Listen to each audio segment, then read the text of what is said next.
pour votre présence. J'attends encore quelques minutes avant de démarrer l'événement, que les personnes qui veulent assister nous rejoignent. Et en attendant, je vous fais part de mes meilleurs vœux aussi pour cette nouvelle année. Une année qui démarre dans le froid, mais qui va forcément se réchauffer. Et voilà, j'espère que cette année sera remplie de moments de joie et surtout de réussite dans vos projets. Peut-être, pourquoi pas, de réussite dans vos projets de lutte contre la fraude. En tout cas, voilà, que l'année 2024 soit belle et heureuse. J'attends encore quelques instants. Voilà, il y a de plus en plus de personnes qui nous rejoignent. Donc, bonjour Vincent, bonjour Adama, bonjour Marie.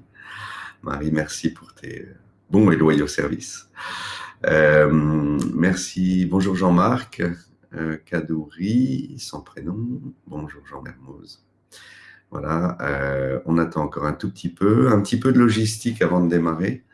Vous avez en haut de votre écran un bouton rouge qui est là-haut, prendre rendez-vous, et qui vous permet de cliquer pour rejoindre mon agenda et trouver un créneau horaire qui vous convient pour un rendez-vous si vous avez une question en particulier ou si vous pensez que je peux vous aider sur votre projet, quel qu'il soit, avec mon expertise et si je peux vous apporter du conseil. Donc, n'hésitez pas à prendre rendez-vous. Ce même lien est aussi dans le chat que vous voyez ici en bas à droite dans la colonne de droite. Et voilà, vous pouvez le copier-coller, le garder. Si vous n'avez pas de questions aujourd'hui, peut-être qu'elles arriveront dans les mois qui viennent et vous pouvez toujours me consulter. Vous avez aussi à l'écran mes coordonnées. Donc, n'hésitez pas à m'envoyer un mail si vous avez des questions ou un nouveau projet, ou si vous butez sur un sujet en particulier, vous pensez que je peux vous aider à résoudre ce problème ou à faire face aux enjeux qui vous préoccupent. On va démarrer ce webinaire qui est sur la fraude et dont le thème est comment améliorer sa performance dans la lutte contre la fraude. Donc, c'est un sujet très important pour toutes les entreprises aujourd'hui. Avant de démarrer, je vais commencer par me présenter. Donc, Laurent Berned, ça fait plus de 20 ans que je travaille dans les métiers du digital. Avant ça, j'avais fait une carrière dans le commerce international.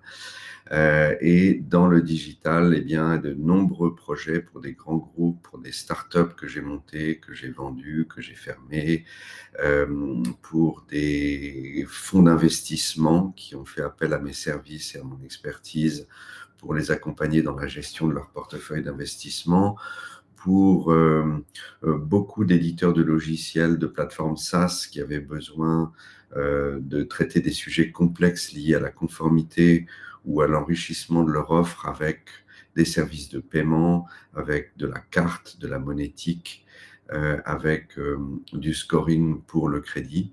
Donc, toutes sortes de sujets complexes, réglementés et très structurants pour les entreprises, pour lesquels je peux apporter eh bien, une expertise, une connaissance produit. Donc, je travaille avec des consultants indépendants principalement, qui sont des experts dans leur métier, des experts en conformité, des experts produits sur des couches basses ou des couches plus hautes au niveau marketing, de sujets très précis, des sujets de niche, encore une fois, plus ou moins liés au monde de la finance, soit du financement, soit du paiement, soit de la crypto, et tout ça pour accélérer la transformation digitale des entreprises qui doivent aujourd'hui suivre un rythme important pour rester dans le marché, rester dans la course. Dans ce processus de digitalisation et dans ce processus de transformation digitale des entreprises, il y a bien entendu le sujet de la fraude à adresser. Et c'est très important puisque le sujet de la fraude a un impact financier immédiat sur les résultats de l'entreprise, que ce soit sur la performance de ses équipes opérationnelles qui vont devoir gérer des cas de fraude avérés et détectés, et qui vont aussi devoir mettre en place un certain nombre de choses de façon à pouvoir freiner la fraude, pouvoir la combattre en amont de l'entrée en relation, en amont de l'onboarding des clients, de façon à éviter qu'il y ait des fraudeurs qui rentrent dans votre pipe d'entrer en relation, deviennent clients et vous causent des problèmes par la suite, soit pour du blanchiment d'argent, soit purement et simplement pour voler. Voilà, ce sont des enjeux très importants et pour certaines entreprises, les montants peuvent être colossaux. Je pense notamment aux assureurs qui font face à de la fraude et en masse, en gros volume, qui la maîtrisent relativement bien, mais qui ont, en prenant des bonnes décisions, la capacité de réduire de 1, 2, 3, 4, 5 points de pourcentage le taux de fraude et le taux de perte liés à la fraude dans leur compte. Et ça, ce sont des montants qui s'avèrent être très, très importants, donc colossaux, quand il y a des gros volumes et un grand nombre de clients. Donc, toute réduction du niveau de fraude et toute réduction des montants à recouvrer, de la gestion de la fraude, la réduction du risque conformité qui est lié à la fraude, tout ça, ça se retrouve sur les bilans des entreprises et il faut les adresser. Donc aujourd'hui, l'objet du webinaire, c'est de permettre à certains d'entre vous qui sont confrontés à la fraude de comprendre de comprendre d'abord que la fraude, en fait, c'est une lutte, c'est une bataille pour les entreprises et c'est une lutte armée. Donc les fraudeurs sont armés, ils sont armés de technologies, ils sont armés de processus bien rodés, ils sont armés de scénarios documentés et reproductibles et scalables à volonté, ils sont très créatifs et il faut que les entreprises elles-mêmes s'arment pour lutter contre ce fléau qui pollue leurs activités et leurs comptes. Et pour ça, eh bien, les armes des entreprises, ce sont principalement des outils technologiques et des processus internes à mettre en place. Donc aujourd'hui, on va voir qu'il y a un enjeu financier important. On va essayer de comprendre le paysage de la fraude avec les contextes dans lesquels s'inscrivent certains scénarios. On ne va pas tout couvrir aujourd'hui. Je ne vais pas rentrer trop dans le détail de la fraude bancaire et des outils et des solutions qui sont à disposition des banques et mises en place par les banques pour lutter contre la fraude, le blanchiment d'argent et le financement du terrorisme, qui sont des enjeux très importants pour les banques et pour leurs clients, qui sont dans leur responsabilité réglementaire. Ce sont des sujets à part, donc ce sera peut-être traité dans un webinaire à l'avenir, des sujets que je connais bien, mais que je traiterai séparément. Là, je vais plutôt m'adresser à une clientèle d'entreprise, à une clientèle de start-up, à une clientèle de solutions logicielles qui veulent permettre à leurs clients ou permettre elles-mêmes de lutter plus efficacement contre la fraude. Donc, c'est les contextes, les tendances, quelques exemples de schémas de fraude. On rentrera ensuite dans les stratégies et les outils pour mieux détecter, mieux prévenir et mieux traiter la fraude. Avec quels outils, quelles armes sont à votre disposition, donc des technologies et des méthodes innovantes dont je vais vous parler de façon générale. Et si vous avez des questions, eh bien, je vous invite à prendre contact avec moi pour en savoir plus sur ces technologies. Là, je serai capable de vous aiguiller dans vos choix technologiques. Ça fait partie des prestations que je fournis à mes clients. On verra ensuite quelques cas d'usage. Ça vous donnera des exemples. Ça permettra de concrétiser un petit peu tout ce que je vous dis. Et puis, enfin, je vous écouterai, j'attendrai vos questions pour voir si je peux y répondre directement pendant la session ou si c'est complexe et ça nécessite un rendez-vous séparé, auquel cas on fixera un rendez-vous. Donc voilà, on va attaquer tout de suite, rentrer dans le vif du sujet avec comprendre le paysage de la fraude et comprendre le paysage de la fraude. Donc la fraude, on va parler des contextes. Aujourd'hui, on est dans un contexte d'augmentation de la fraude de façon assez massive à travers le monde. Rien qu'aux États-Unis, entre 2021 et 2022, il y a eu une explosion de la fraude avec plus 30%, notamment pour le commerce, avec des montants qui représentent 8 milliards. Ce n'est pas anodin, donc ce n'est pas colossal non plus à l'échelle de l'économie américaine dans son ensemble, mais c'est quand même très important. Donc ça, c'est juste un exemple. En Europe, on a un problème aussi massif. Et pourquoi est-ce qu'il y a une telle augmentation? Eh bien, c'est parce que la fraude est favorisée par pas mal de facteurs. Donc, les facteurs peuvent être des avancées technologiques. Une avancée technologique va permettre plus de fraude, par exemple, parce que les fraudeurs vont utiliser de façon très intelligente, très créative, l'intelligence artificielle pour développer des nouveaux scénarios de fraude, pour trouver des réponses aux questions qui leur sont posées quand ils sont enquêtés, pour utiliser l'IA de façon à créer des deepfakes et déjouer les technologies en place pour la validation des KYC, par exemple, dans le cas d'une ouverture de compte bancaire. Et aujourd'hui, il est très difficile pour les technologies en place d'attaquer, de s'adresser à des deepfakes. Donc, heureusement, tous ces nouveaux scénarios, toutes ces nouvelles technologies peuvent aussi être utilisées pour réduire la fraude par des entreprises qui mettent en place des solutions technologiques. Donc, on a bien entendu l'authentification forte des transactions par notification, par email, par SMS, par toutes sortes de moyens réglementés et qui sont mis en place systématiquement maintenant quand il y a des enjeux financiers liés à une ouverture de compte client. Le machine learning, toute l'intelligence artificielle liée au machine learning aussi fait faire d'énormes progrès aux entreprises et aux prestataires de services qui fournissent des services de lutte contre la fraude aux entreprises. Donc là aussi, il y a des grosses avancées qui permettent de réduire cette fraude. La reconnaissance faciale, toutes sortes de nouvelles technologies plus ou moins liées à l'IA, mais des technologies performantes et puissantes qui permettent aujourd'hui de combattre cette fraude à peu près au même rythme que les fraudeurs mettent en place ces solutions.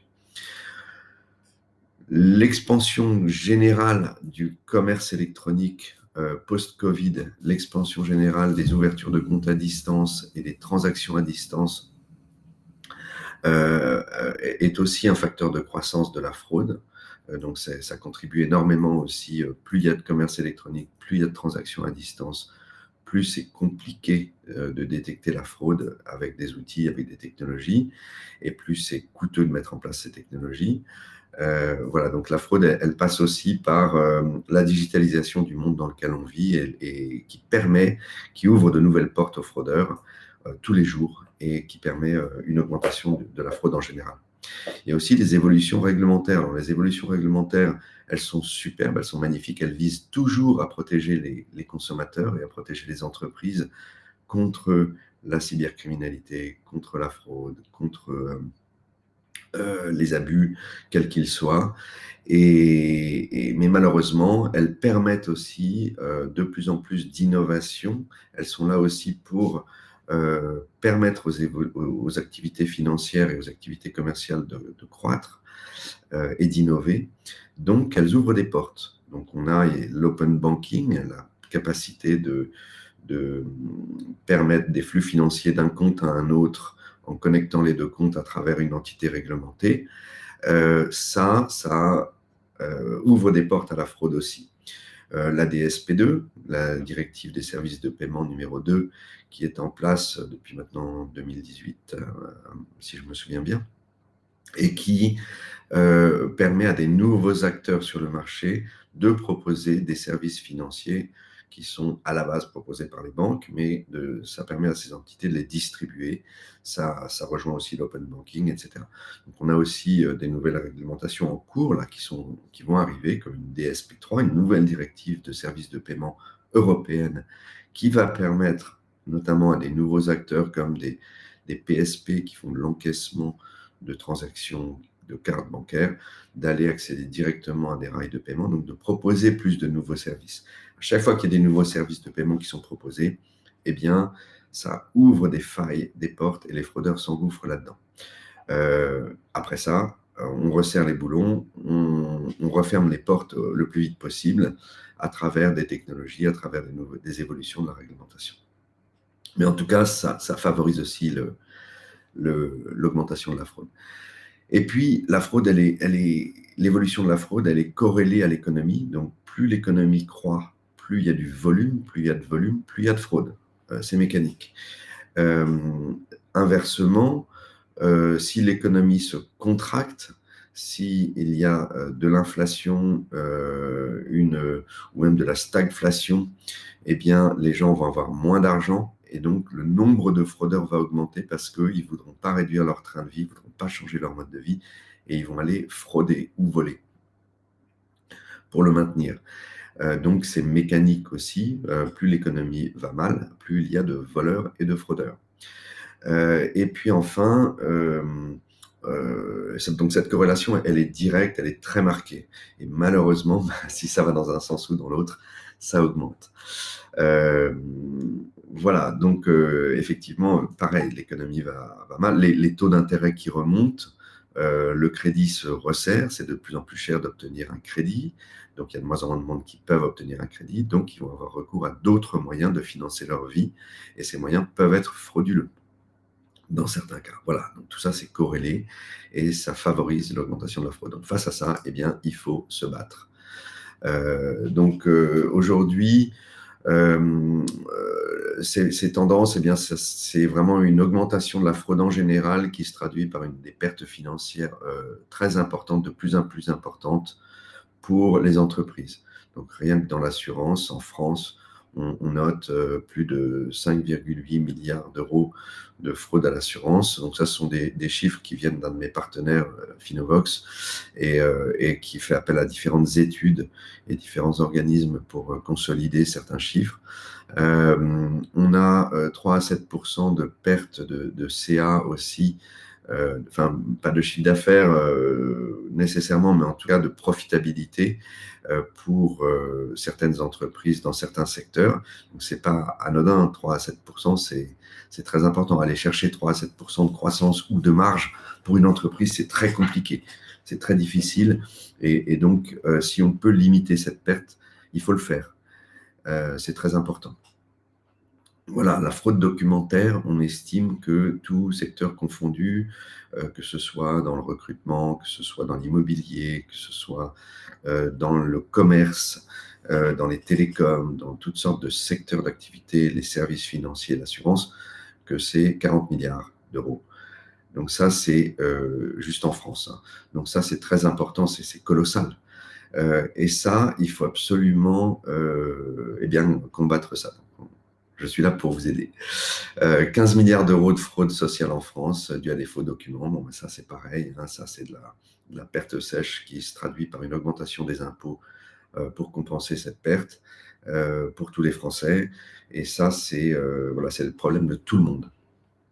On a aussi un facteur très important, une tendance qui est que les jeunes générations ont de plus en plus tendance à avoir recours à la fraude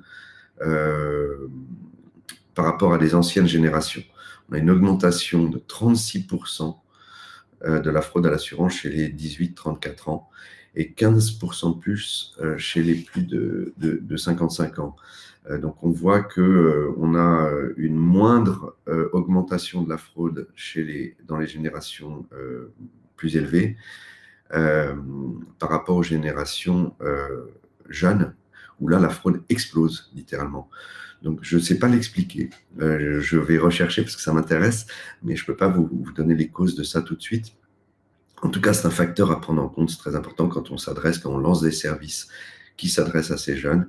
Eh bien, il faut être très vigilant puisque vous allez être fortement attaqué par des fraudeurs. 33% des moins de 35 ans le feraient à nouveau. Donc ça, la récidive, c'est énorme. C'est-à-dire que c'est rentré dans leur mode de consommation, dans leur mode de vie. Et malheureusement, vous allez être confronté à ça avec un portefeuille de clients existants ou avec l'onboarding de nouveaux clients. On a aussi, dans les tendances fortes, il y a l'utilisation de plus en plus importante de ces formes digitales euh, d'outils de fraude, en fait, pour les fraudeurs. L'IA, les deepfakes, donc il y a une très forte créativité et qui se traduit par beaucoup de fraude à l'onboarding des nouveaux clients. On a un fraudeur sur deux une fraude sur deux est basée sur des faux documents. Donc ça, on va voir que c'est très important de lutter. Je vais vous proposer des solutions. Et puis 90% des faux documents ne sont jamais détectés. C'est-à-dire que soit les entreprises font l'impasse et elles n'essayent même pas de détecter ces faux documents parce qu'il y en a trop, elles sont confrontées à un volume trop important, soit, et donc ça leur coûterait trop cher de traiter le problème, sauf en mettant en place des solutions technologiques qui font ça automatiquement et dont on va parler. Voilà pour les tendances. Si vous avez des questions, n'hésitez pas, vous me les posez dans le chat, vous réagissez, je m'attends à ce que vous preniez la parole aussi, je vais vous questionner en fin de présentation. Pardon, si le temps le permet. Les schémas de fraude les plus courants, c'est bien entendu l'abus de confiance, ça, que vous connaissez, la fraude au président, le rodage, l'arnaque sentimentale que tout le monde subit, qui commence par du phishing, l'arnaque sentimentale qui commence par juste une entrée en relation et après un abus de la confiance de la personne pour faire des dons, pour prendre un crédit, pour prêter de l'argent, pour donner de l'argent. Donc là, une énorme créativité de la part des fraudeurs qui en général se passe en dialoguant avec la personne. L'usurpation d'identité, ça c'est un classique, ça part du phishing, ça peut être aussi pratiqué pour la fraude au président. On se fait passer pour un fournisseur qui réclame un paiement de sa facture sur un nouveau RIB et puis on touche l'argent alors qu'on n'est pas du tout le fournisseur. L'ouverture de compte bancaire au nom d'un autre, donc vol de carte d'identité, vol de justificatif, vol de pièces qui permettent d'ouvrir un compte en ligne auprès d'une néobanque. Et qui permettent de faire soit transiter de l'argent qui a été volé, fraudé sur des comptes soit ouverts à cet effet, soit des comptes de complices qu'on appelle des mules qui vont faire transiter l'argent sur leur compte pour éclater les gros montants en plein de petits montants plus difficiles à saisir par les banques et par les autorités. Ouverture d'un compte client retail, je prends l'exemple là des télécoms où on va ouvrir un compte chez un des opérateurs avec une fausse identité et on va s'acheter un téléphone portable de dernière génération à 1 000 € et on va ensuite faire une réclamation sur la transaction bancaire. Et on va planter finalement l'opérateur télécom qui aura perdu ses téléphones suite à une ouverture de compte avec une identité frauduleuse. Donc, pas de recours possible. Voilà. Et puis, la fraude documentaire, c'est très, très important. Ça permet de créer des faux dossiers d'emprunt pour du crédit, des fausses déclarations de sinistre pour de l'assurance, des faux dossiers de locataires pour obtenir un appartement. Il y a des sujets récemment sur les journaux télévisés qui sont passés là-dessus. Ça devient colossal, cette fraude. Et c'est lié au fait au resserrement du crédit, c'est lié à la crise des logements, c'est lié à toutes sortes de facteurs économiques ou de facteurs de comportement. Les faux dossiers de candidature pour les entreprises, ça aussi c'est très grave, on en parlera un peu plus tard. Et puis tout ce qui est KYC à l'onboarding pour l'entrée en relation des entreprises avec leurs clients. Et voilà, il faut rentrer en relation avec les bonnes personnes, bien entendu. Donc comment on fait pour combattre tout ça? Eh bien, il y a des solutions, il y a des outils. Donc, il y a une première chose qui concerne vos processus internes, votre formation. Donc, il faut former, sensibiliser vos équipes, sensibiliser vos clients et il faut faire des audits, mettre la pression sur vos équipes internes euh, non pas pour pressuriser ceux qui ne sont pas des fraudeurs ou des mauvaises personnes, mais plutôt pour mettre sous pression ceux qui le sont. Donc il faut qu'ils sentent qu'il y a des contrôles, qu'il y a des vérifications et qu'ils ne pourront pas abuser de la confiance de l'entreprise une fois qu'ils seront en interne, qu'ils auront été embauchés. Donc, parce que la fraude interne fait une énorme partie des problèmes auxquels sont confrontées les entreprises. Donc ça, c'est du processus, ça c'est de la formation, c'est des choses que les RH et le management doivent mettre en place. Il faut instaurer une culture d'entreprise de lutte contre la fraude. Et puis après ça, on a la détection ex ante, ce que j'appelle ex ante, c'est-à-dire avant le problème, avant la fraude. Il faut arriver à détecter les fraudeurs avant qu'ils ne puissent agir. Donc c'est au moment de l'entrée en relation, c'est avant une transaction. Et donc pour ça, il faut faire du monitoring, il faut faire du suivi, il faut faire des audits et il faut s'outiller avec des solutions de vérification des documents, de vérification des données, de détection d'anomalies, d'incohérences. Donc il faut de l'intelligence automatique, hein, bien sûr, le plus possible pour tout ça. Et puis il faut vérifier tout ce qu'on vous dit, tout ce qu'on vous fournit comme justificatif. Et il faut aussi pouvoir fournir des preuves, parce qu'une fois qu'on a détecté une fraude qu'on a et qu'on l'a traitée, eh bien, il va falloir aller au tribunal et la prouver. Et là, il faut des outils qui permettent de fournir des preuves aussi. On va prendre quelques exemples. Donc, quelles sont les solutions qui peuvent être utilisées? Il y a des solutions très puissantes. Au lieu de demander des informations personnelles à vos clients, qui parfois rechignent eux-mêmes à la distribuer à qui en veut bien, ils ont raison. Ils ont peur de l'usurpation d'identité, ils ont peur de disséminer leurs informations sur la toile à qui en veut bien, et à juste titre. Et donc, il y a des solutions qui permettent aujourd'hui d'aller chercher des données chez des prestataires, des partenaires, des fournisseurs, des entreprises qui ont déjà ces données personnelles et qui peuvent les restituer à la demande de l'intéressé, bien sûr, à la demande du client qui va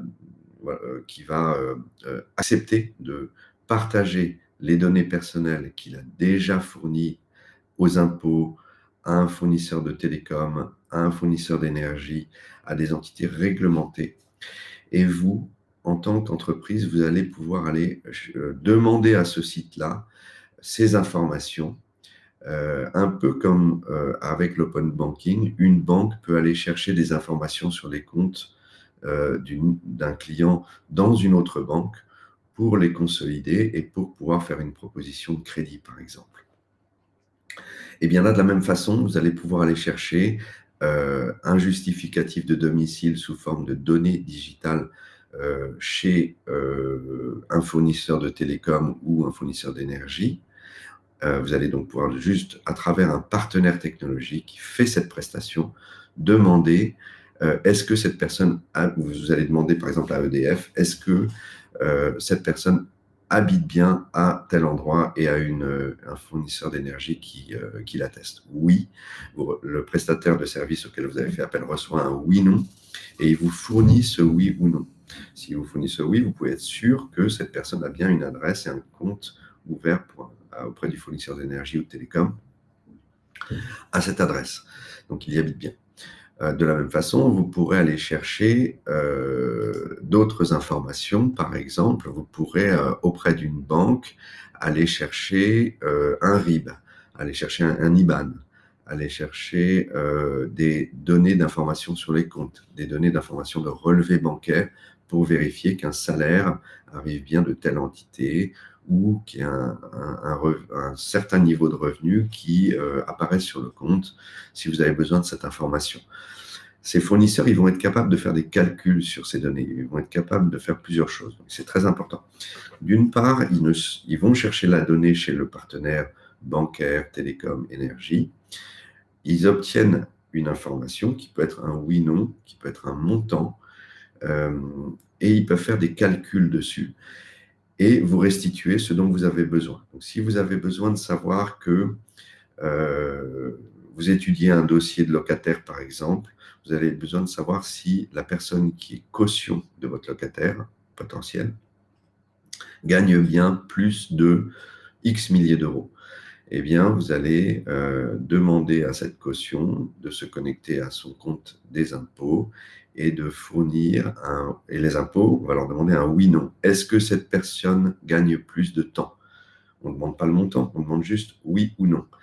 Le site des impôts va renvoyer un montant. Le prestataire de service va calculer ça, le transformer en oui-non, c'est plus ou moins du seuil que vous avez demandé, et il va vous restituer cette info.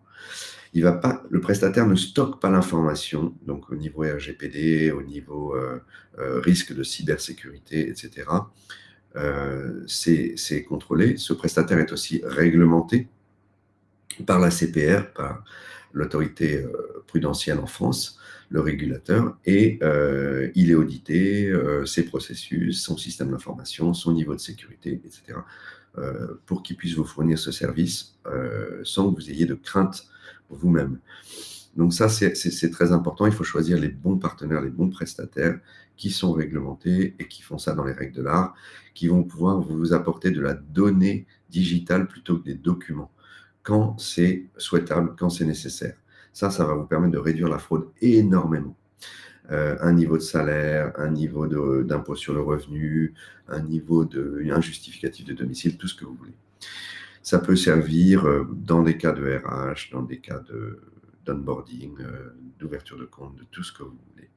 Donc c'est vraiment assez puissant et il faut l'utiliser en conjonction avec des outils de lutte contre la fraude documentaire dont je vais parler un peu plus bas.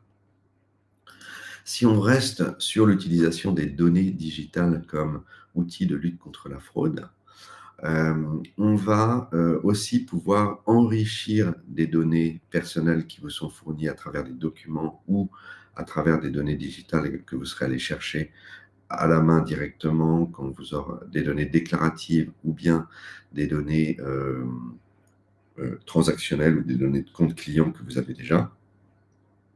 Vous pouvez les enrichir de deux façons. Soit à travers un partenaire, un prestataire qui va aller chercher de la donnée complémentaire là-dessus, c'est-à-dire les adresses IP à travers lesquelles les clients se connectent, des informations sur les téléphones, les smartphones qui sont utilisés, le type de puce, le type de smartphone, des informations contextuelles autour de votre client, autour de votre prospect, sur sa façon de se comporter, d'où il a fait appel à vos services, comment, à quelle fréquence, dans quel ordre et comment il fait pour s'y prendre. Et tout ça constitue un faisceau d'indices qui va vous permettre d'enrichir un petit peu votre score de confiance par rapport à ce client ou à ce prospect, et de lui ouvrir la porte à vos services ou de lui fermer la porte, ou de demander des informations complémentaires et de faire des diligences complémentaires pour pousser un peu, si vous ne voulez pas fermer la porte tout de suite, pousser un peu l'investigation. Et ça peut s'intégrer dans vos parcours clients.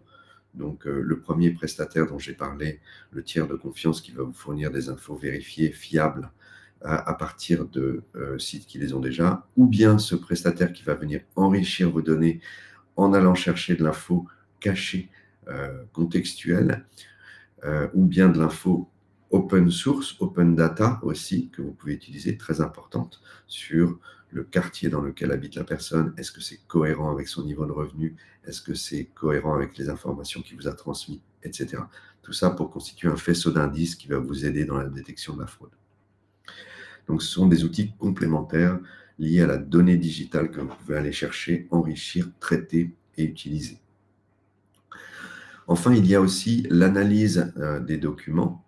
L'analyse des documents qui vous sont fournis pour une entrée en relation ou pour une nouvelle demande d'upsell, de cross-selling, une demande de crédit, une demande de ce que vous voulez, d'accès à des services que vous proposez, eh bien, il faut vous outiller. Le document, c'est la solution la plus facile pour les fraudeurs d'entrer en relation avec vous en vous fournissant des faux documents. Des dossiers de location d'appartements avec des fausses fiches de paye, avec des faux avis d'imposition, avec des faux domiciles de personnes qui se portent caution, avec toutes sortes de faux documents pour obtenir votre confiance, alors qu'elle n'est pas méritée. Donc là, vous devez vous outiller, et il existe des solutions très puissantes pour faire ça. Donc là, on voit que 90% des faux documents ne sont jamais détectés, soit parce qu'ils ne sont même pas vérifiés, soit parce ils passent à travers les mailles du filet. L'œil humain a plus de mal qu'un œil électronique pour détecter un faux document, et on verra comment. Un exemple, certains assureurs, quand ils reçoivent une déclaration de sinistre, une demande d'indemnisation, ne vont pas vérifier les factures qui sont en dessous d'un certain montant. Pourquoi? Parce qu'ils estiment que l'enjeu n'en vaut pas la peine, que ça prend trop de temps, que ça coûte trop cher, ça ralentit les processus, ça mobilise des équipes, et ils ne sont pas outillés pour le faire. Et donc, ils font l'impasse là-dessus, sur les petits montants. Je ne dis pas que c'est une erreur, mais c'est dommage, parce qu'aujourd'hui, il existe des solutions comme celle de mes partenaires qui permettent de faire ça très efficacement, très bien, et de réduire la fraude de façon considérable en plusieurs points de pourcentage de chiffre d'affaires ou de marge. Donc, voilà, ça se traduit quand même par des pertes importantes qu'il faut essayer de réduire, et les outils existent, les solutions existent, et elles permettent un retour sur investissement très important. Donc, un assureur qui va tout d'un coup se dire, bon, ben moi, maintenant, je vérifie 100% des factures qui me sont transmises avant de faire un remboursement, au lieu de vérifier uniquement celles qui sont au-dessus de X milliers d'euros, eh bien, il va pouvoir réduire la fraude qui lui est soumise. Il va pouvoir détecter des fausses factures, et il va pouvoir donc rejeter des dossiers ou faire des remboursements partiels sur une partie de ce qui est réclamé par le client. Voilà, donc la lutte contre la fraude documentaire, elle peut être très efficace et elle peut être tout à fait automatisée. Elle est en forte augmentation. On a une augmentation de la fraude documentaire qui double pratiquement chaque année. Mais ça, c'est lié aux parcours digitaux, c'est lié à la digitalisation de tous nos processus, de toutes nos relations avec les entreprises avec qui on traite, télécom, retail, voilà, le e-commerce, tout ce que vous voulez, les impôts même. Toute cette digitalisation permet de fourguer des faux documents aux fournisseurs de services et aux entreprises. Donc, voilà, attention, prenez des outils, outillez-vous, c'est très important, ils sont là pour ça. Donc, comment ça va se passer? Eh bien, un client envoie des documents ou un fraudeur envoie des documents. Vous réceptionnez ces documents et vous les traitez. Alors, vous pouvez les traiter à la main, mais vous pouvez aussi vous outiller avec une analyse des documents automatique à travers un prestataire qui va en 10 secondes analyser le code du document, qui va analyser l'apparence du document, qui va analyser de façon électronique avec de l'intelligence artificielle, du machine learning, et avoir des résultats très importants pour valider le document ou pour le rejeter. Et s'il est rejeté, bon, bien, il faudra demander des explications à votre prospect, à votre client, ou bien faire des vérifications complémentaires. Donc, concrètement, comment ils font, hein? Ils analysent le code du document lui-même, parce que le document, il a toujours des métadonnées attachées, un PDF. On va analyser ces métadonnées, on va faire une analyse visuelle du document lui-même, on va faire une extraction de données, comparaison avec des bases de données existantes, analyse de la cohérence des informations qui sont dessus, donc typiquement analyse de la cohérence entre le montant cumulé des revenus sur une fiche de paye et puis le montant mensuel, ou toutes sortes d'autres incohérences qui peuvent être détectées dans les calculs de taux de prélèvement. Etc. Parce que souvent, le fraudeur n'aura changé que 1 ou 2 des chiffres, mais pas tout. Il n'aura pas refait tous les calculs avec les nouveaux chiffres, avec le nouveau montant du salaire. Et donc ça, toutes ces incohérences, elles peuvent être détectées automatiquement, bien plus facilement, bien plus rapidement qu'à la main. Donc ça désengorge les équipes de vérification et de traitement des dossiers. Ça accélère le traitement des dossiers et ça permet d'avoir des bien meilleurs résultats et aussi de fournir un meilleur service aux clients qui n'ont pas fraudé, puisqu'on peut leur donner un oui-non, passer à la prochaine étape du dossier en quelques secondes au lieu de quelques jours. Donc là aussi, il y a une expérience client améliorée pour. Il n'y a pas que des gains de. Enfin, pas que des réductions des pertes financières, mais aussi des gains de productivité et des gains d'efficacité et des gains de satisfaction client à obtenir avec ces solutions. Donc, si vous voulez plus d'informations sur ces solutions, je suis là pour vous en donner et puis d'étudier vos cas d'usage et de voir quelles solutions parmi tous les partenaires avec qui je travaille régulièrement tous les jours et que j'ai présélectionné pour vous, lesquels sont les plus adaptés à vos besoins. On va rentrer dans certains cas d'usage maintenant et je vais vous en présenter 4 et on va voir comment ces solutions technologiques peuvent être utilisées et pour quel cas. N'hésitez pas si vous avez des questions. Je pense que ma présentation est fantastique parce qu'il n'y a aucune question. Donc, j'espère que c'est le cas et que ce n'est pas juste boring, ennuyeux pour vous. Auquel cas, il n'y a pas de question non plus. Voilà pour mon petit trait d'humour du jour. Le cas numéro 1 dont je voulais vous parler, c'est la fraude à l'assurance. C'est un énorme fléau, ce sont des montants colossaux pour tous les assureurs, pour tous les types de contrats d'assurance, que ce soit de la santé, que ce soit du sinistre, de l'IARD, que ce soit de l'assurance, de la mutuelle pour les animaux domestiques. Vraiment, auto, moto, tous les cas, il y a de la fraude dans tous les contrats.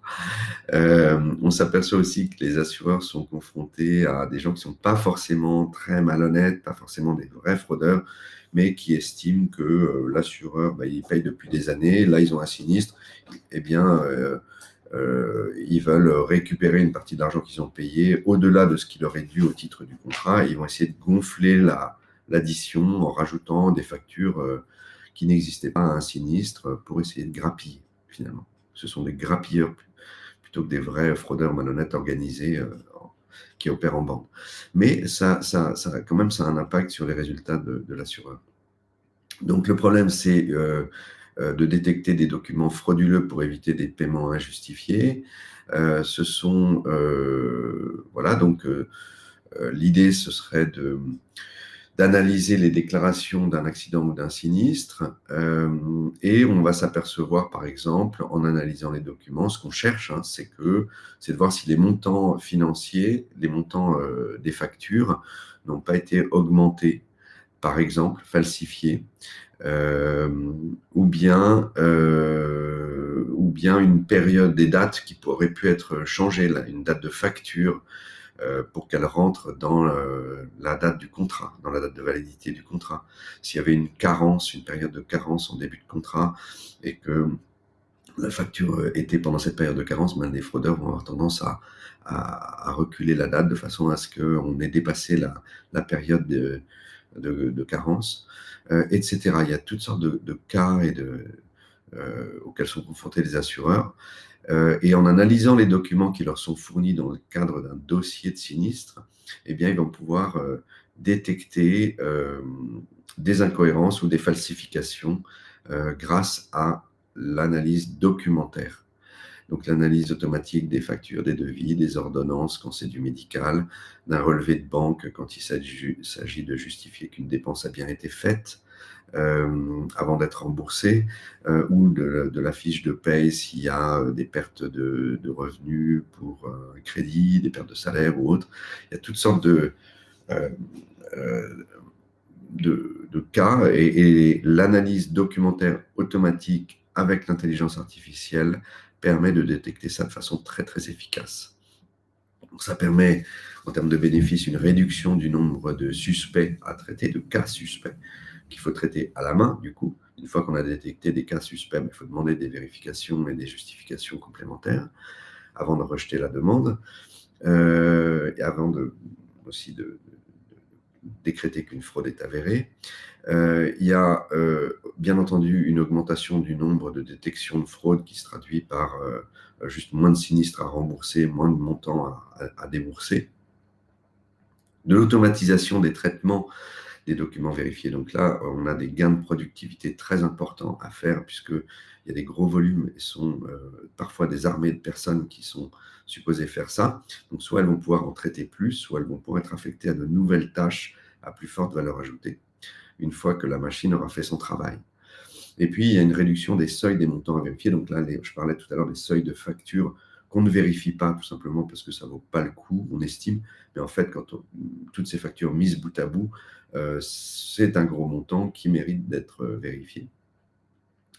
Et puis, à la réduction du taux de fraude global grâce à une meilleure efficacité de la lutte contre la fraude en général, grâce à la détection, à l'analyse documentaire. On a un deuxième cas de fraude à l'assurance, c'est un détournement des fonds qui sont octroyés pour un remboursement de soins médicaux, par exemple. Et on va s'apercevoir que le remboursement n'est pas fait, que l'argent n'est pas utilisé pour un soin médical, mais utilisé pour autre chose. Alors, je prends l'exemple du soin médical, mais ça peut être aussi un sinistre. Il y a des fissures dans votre maison, vous faites une réclamation à votre assureur, il vous rembourse 100 000 € pour réparer les fondations, vous ne faites pas les travaux et vous faites autre chose avec l'argent. Voilà, donc ça, c'est pas bon pour l'assureur. Parfois, il s'en fiche, il dit je vous dois cet argent, maintenant c'est votre argent, je vous ai payé, vous faites ce que vous voulez. Et parfois, il préfère s'assurer que l'argent est utilisé à bon escient, notamment pour la santé, parce que pour la santé, souvent, si on ne traite pas un problème, eh bien, il va revenir ou il va s'empirer et l'assureur sera donc pénalisé si l'argent n'a pas été utilisé pour le soin. Et donc là, ce qu'on fait, c'est que j'ai mis ça en place avec un assureur et un de mes partenaires, Manager One, qui est un émetteur de cartes bancaires qui permet à un assureur d'émettre une carte dans le smartphone de son client au moment d'un remboursement de soins. C'est une carte corporate, donc l'argent reste l'argent de l'assureur. Elle est émise à travers l'application de l'assureur dans le smartphone de l'assuré. Et l'assuré peut donc se présenter chez son médecin, à la pharmacie ou chez un prestataire de soins non remboursé par la Sécu, comme par exemple l'ostéopathie, pour se faire rembourser de son soin. Cette carte, elle peut être paramétrée à volonté et on peut donc flécher les paiements. On peut les filtrer pour que la transaction ne soit autorisée que chez certains types de commerces en utilisant ce qu'on appelle les MCC, les Merchant Category Code, les catégories de marchands, qui sont une catégorisation internationale de tous les commerces du monde et qui permet donc d'exclure le paiement par carte, avec cette carte, avec ce montant, dans certains commerces. On peut aussi flécher les paiements plus directement en autorisant les paiements que dans un réseau de prestataires déjà identifiés et donc chez certains marchands uniquement. Donc voilà, il va falloir passer par le réseau de l'assureur pour les soins et on ne pourra payer que ces prestataires-là et pas d'autres.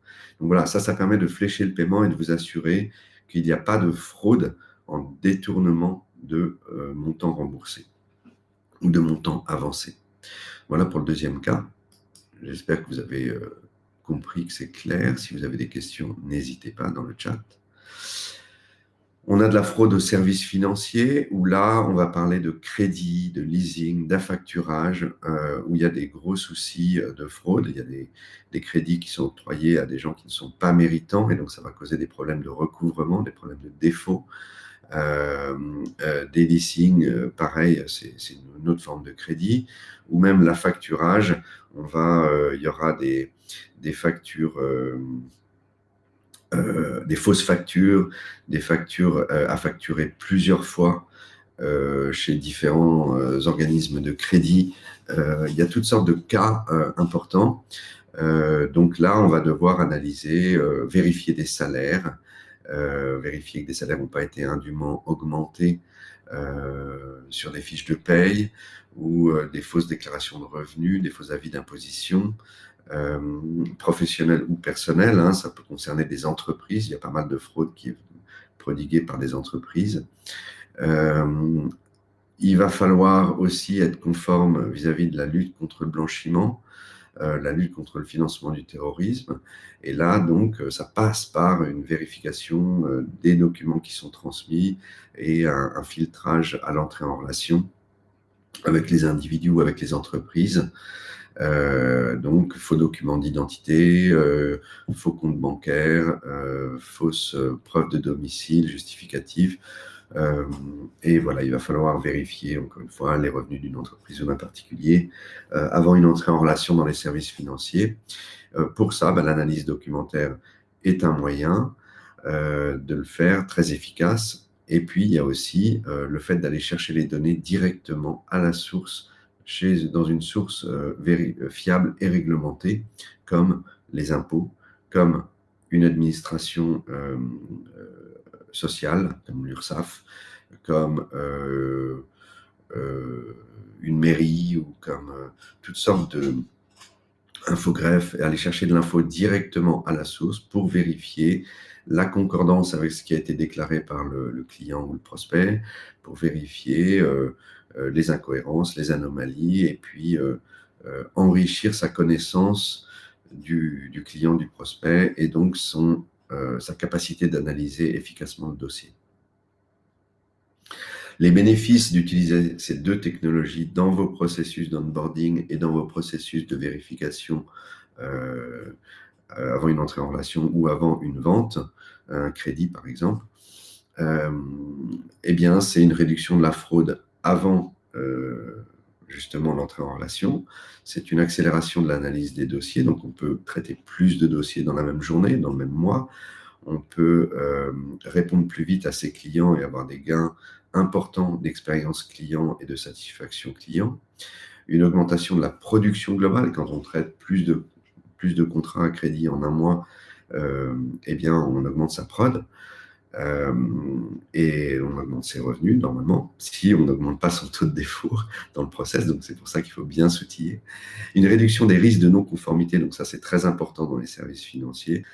C'est pratiquement le risque le plus important, puisque les pénalités peuvent être énormes.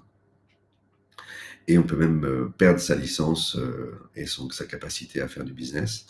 Et puis, il y a une meilleure appréciation du risque client, du risque crédit, du risque que comporte une relation en client, une relation client. Voilà, donc ça, encore une fois, intégrer de l'analyse documentaire efficace, automatique, qui s'appuie sur de l'IA dans vos parcours clients, et aller chercher de la donnée à la source. Et contactez-moi pour que je puisse vous mettre en relation avec les bons partenaires qui font ça très bien. Un dernier cas, eh bien, c'est la fraude au recrutement. Là, bien entendu, risque très important d'embaucher les mauvaises personnes, d'embaucher des gens qui vont faire de la fraude interne par la suite, une fois qu'ils seront embauchés, d'embaucher des gens qui ne méritent pas le poste, qui ne sont pas adaptés au poste, puisqu'un mauvais recrutement, ça coûte très cher, on le sait. On a payé des recruteurs, on a passé beaucoup de temps à faire les interviews, les entretiens par une dizaine de personnes dans l'entreprise. On a écarté des bons candidats pour laisser passer un usurpateur qu'on aurait sélectionné, qui serait un beau parleur avec un CV falsifié. Et là, ça peut être très coûteux pour une entreprise. Ça peut être... Enfin, c'est très coûteux. Et donc, il faut absolument limiter ça, sans compter les dégâts internes que ça fait quand quelqu'un est embauché et qu'on accueille et dans une équipe et qui finalement ne fait pas l'affaire, déçoit tout le monde et on est obligé de repartir dans tout le processus. C'est pénible, c'est dégradant, c'est pas bon pour l'entreprise. Donc là, analyse documentaire, vérification des dossiers, les mêmes outils, analyse des documents et puis analyse des données qu'on va chercher à la source auprès d'une source fiable et réglementée. Et puis on peut aussi enrichir les données, bien entendu, pour faire des vérifications complémentaires. Voilà, j'espère que tout ça a été clair. Eh bien, on passe à la fin et après je vous laisse la parole s'il y a des questions. C'est comment mettre tout ça en place. Eh bien, bien entendu, il faut identifier les problèmes que vous avez, que vous souhaitez régler, là où vous avez des zones d'amélioration possibles. Donc, il y a du cadrage à faire. Et là, je peux intervenir. C'est là où j'interviens pour vous aider. Il faut bien définir vos objectifs avec des KPI, de combien vous voulez réduire la fraude. Il faut faire des modélisations financières. Ça va se traduire par combien sur le bilan ou sur quel est l'impact financier de la mise en place des outils, quel est l'investissement, quel est le retour sur investissement et sur quelle durée on peut attendre ce retour. Et puis ensuite, il faut passer à la recherche des bonnes solutions pour vous permettre d'atteindre ces objectifs et ces chiffres. Sélectionner de bons partenaires, donc je travaille toute la journée avec beaucoup de partenaires et beaucoup de technologies, FinTech, AssureTech, RegTech, tout ce que vous voulez, toutes les techs que vous voulez, pour améliorer votre transformation digitale et optimiser vos processus internes. Je connais leurs offres, leurs forces, leurs faiblesses, les coûts, les prix, les différences de modèles économiques entre les partenaires, entre les prestataires, et je suis capable de vous aider dans vos choix. Et enfin, je suis capable aussi de vous fournir des experts et de renforcer vos équipes internes avec des product owners qui sont des spécialistes, qui ont de l'expérience de la lutte contre la fraude, qui ont une connaissance réglementaire et de la conformité, qui connaissent bien les fintechs et qui sont des experts du paiement quand c'est nécessaire. Donc tout ça, ce sont des chefs de projet, des product owners spécialisés, nichés avec des connaissances produits très importantes et qui vont vous permettre de bien cadrer, de bien spécifier, de bien piloter votre projet tout au long de sa mise en œuvre. Parfois, ces solutions, elles sont simples à mettre en œuvre, elles sont rapides et le prestataire va travailler directement avec vous et avec vos équipes. Il n'y a pas besoin de les renforcer. Parfois, c'est plus compliqué. Si vous voulez intégrer des services de paiement, ça peut être plus complexe et il faut là prendre de l'expertise. Il faut de toute façon avoir des gens qui sachent intégrer des API parce que tous ces services sont disponibles par API, donc de serveur à serveur, et ça va venir enrichir votre système d'information avec des nouveaux services. Et puis, il faut parfois prendre du conseil aussi juridique et réglementaire pour être sûr que ce que vous faites est conforme et légal avec la RGPD, avec toutes les réglementations, des codes de consommation auxquels vous êtes confrontés. Il ne faut pas faire n'importe quoi quand on intègre des nouveaux services et des nouveaux parcours clients.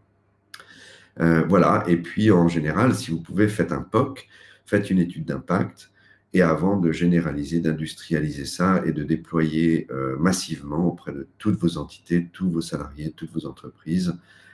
Voilà, donc moi je suis là pour vous accompagner dans tous ces processus, pour concevoir des nouvelles offres, pour enrichir vos offres existantes avec des nouveaux services, pour concevoir vos POC, vos études d'impact, etc., avec des consultants spécialisés.